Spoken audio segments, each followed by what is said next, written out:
Any summer holidays kannu call GT Holidays ku pannu. GT Holidays, South India's #1 travel brand.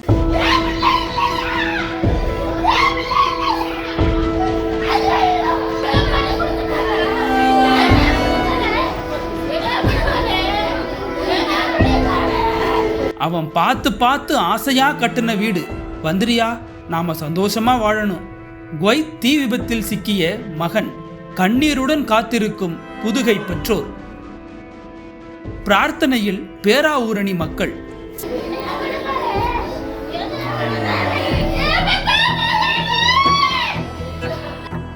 குவைத்தின் Mangaf நகரத்தில் கேரளாவைச் சேர்ந்த Abraham என்ற தொழிலதிபருக்கு சொந்தமான 6 அடுக்குமாடி கட்டிடம் உள்ளது.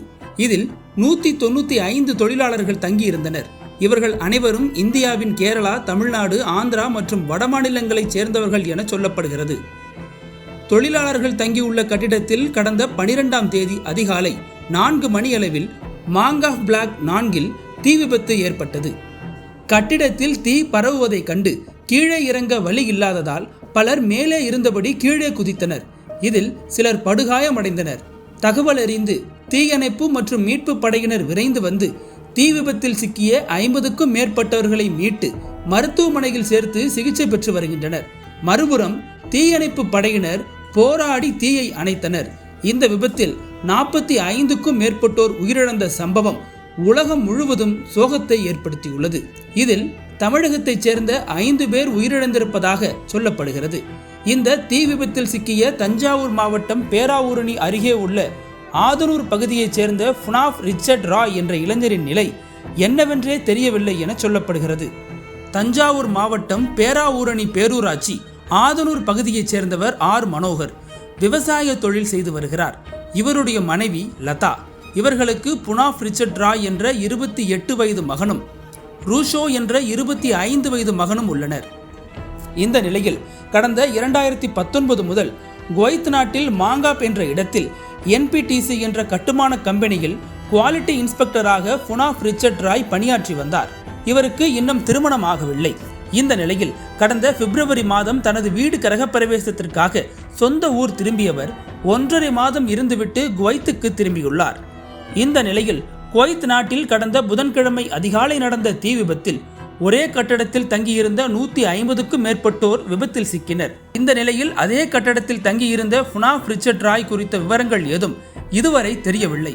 அவருடைய செல்போன் எண்ணுக்கு பெற்றோர்கள் தொடர்பு கொண்டபோது ஸ்விட்ச் ஆஃப் என வந்துள்ளது. அங்கு தங்கியுள்ள அவருடைய நண்பர்களிடம் இது குறித்து கேட்டபோது எந்த தகவலும் தெரியவில்லை.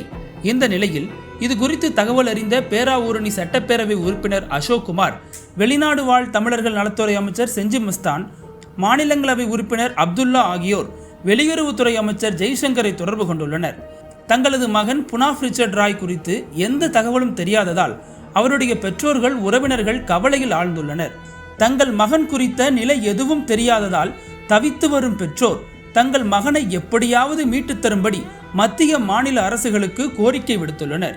இது குறித்து ரிச்சர்ட்டின் பெற்றோர் கூறுகையில், அவன் பார்த்து பார்த்து கட்டிய வீடு இது. இப்போதுதான் வீடு கட்டி முடித்து குவைத்துக்கு போனான். வீடு கட்டியாச்சு, இங்கே இருடா, கல்யாணத்தை முடிச்சுட்டு போலாம் என எவ்வளவோ கூறினோம். வீட்டு கடனை காரணம் காட்டி மீண்டும் குவைத்துக்கு போயிட்டு வந்துடுறேன் என பிடிவாதமாக கூறி சென்றான். அவன் தங்கியிருந்த இடத்தில் தீ விபத்து என்றதும் நாங்கள் பதறி போய்விட்டோம். அவன் எப்படி இருக்கிறான் என்கிற எந்த விவரமும் இதுவரை எங்களுக்கு தெரியவில்லை. எங்களுக்கு இங்கு இருக்கவே முடியவில்லை. பிள்ளைக்கு என்ன ஆச்சோ என தெரியல. ஈர கொலையெல்லாம் நடுங்குது. நீ சம்பாரிச்சு ஆசையா கட்டின வீட்டில் நாம சந்தோஷமா சேர்ந்து வாழணும். நீ எப்படியாச்சும் வந்துரு சாமி என கண்ணீருடன் காத்திருக்கின்றனர். ரிச்சர்ட்டுக்காக பேராவூரணியே பிரார்த்தனை செய்து கொண்டிருக்கிறது. நலமுடன் வீடு திரும்புவார் என நாமும் பிரார்த்திப்போம். 4 வருஷத்தில் இடையில வந்து போவாங்க. இப்போ ஒரு 2 மாதத்துக்கு முன்னாடி வீடு பால் காய்ச்சணும் அப்போ வந்திருந்தாங்க. இப்போ ஒரு 3 மாதம் ஆகுது போயிட்டு இருக்கும்போது இங்கே ஒரு ஃபயர் ஆக்சிடென்ட் ஆகிட்டு அப்படின்னு சொல்லி நியூஸில் வரும்போது எனக்கு ஒரு 4-5 பேர் எல்லோரும் சொன்னாங்க, கடையில் இருக்கவங்க எல்லோரும் சொன்னாங்க. அப்போது நான் கொஞ்சம் எல்லாத்தையும் சொன்னேன், இது மாதிரி அண்ணனுக்கு ஆச்சுன்னு சொல்லிட்டு பெரியவங்க சொன்னவங்கள்ட்ட எம்எல்ஏ எல்லாத்தையும் சொன்னேன். அப்போது எம்எல்ஏ அசோக்குமார் சார் தான் வந்து கொஞ்சம், அண்ணன் பேர் வந்து புனாஃப் ரிச்சர்ட் ராய். அவர் வந்து 28 வயசு ஆகுது அண்ணனுக்கு. அண்ணன் நான் மேரீட் ஆகலை. நாங்கள் மொத்தம் 4 பேர் ஃபேமிலியில். அண்ணன் அங்கே தான் வேலை பார்க்குறாங்க, என்பிடிசி குரூப்பில் வேலை பார்க்குறாங்க, குவாலிட்டி செக்கிங் இன்ஜினியராக இருக்காங்க. போனதில் ஒரு ஃபயர் ஆக்சிடென்ட் ஆனதில் நாங்கள் எங்களுக்கு எதுவுமே தெரியல, இங்கே இருக்கனால எதுவுமே எங்களுக்கு தெரில. அதனால் அங்கே இருக்கவங்களை விசாரித்து எல்லோரும் செய்யும்போது அப்புறம் எம்எல்ஏ சார் அசோக்குமார் சார்ட்ட தான் கொஞ்சம் ஹெல்ப் கேட்டிருந்தோம். அவர் 12 மணி வரையும் எனக்கு கால் பண்ணிக்கிட்டே இருந்தார். பண்ணி என்ன தம்பி ஆச்சு, என்ன தம்பியும் எல்லாம் சொல்லிட்டு இருந்தார். சொன்னதில் கொஞ்சம் இப்போ ஓரளவு எந்த பிரச்சனையும் இல்லை அப்படின்னு சொல்லியிருக்காரு. ஆனால் இப்போ வரைக்கும் அண்ணன் மிஸ்ஸிங் அப்படின்னு தான் இருக்குது. அது எப்படியாவது ஏதாவது ஒரு தகவல் சொல்லணும். எதுவுமே தகவலும் சொல்லலை, எதுவுமே சொல்லலை, மிஸ்ஸிங்னே வச்சுருக்காங்க. அது ஏதாவது ஒன்று சொல்லணும், எதுவுமே சொல்ல மாட்டாங்க. அது எப்படியாவது மத்திய மாநில அரசு தான் எப்படியாவது எங்களுக்கு இந்த உதவி செய்யணும்.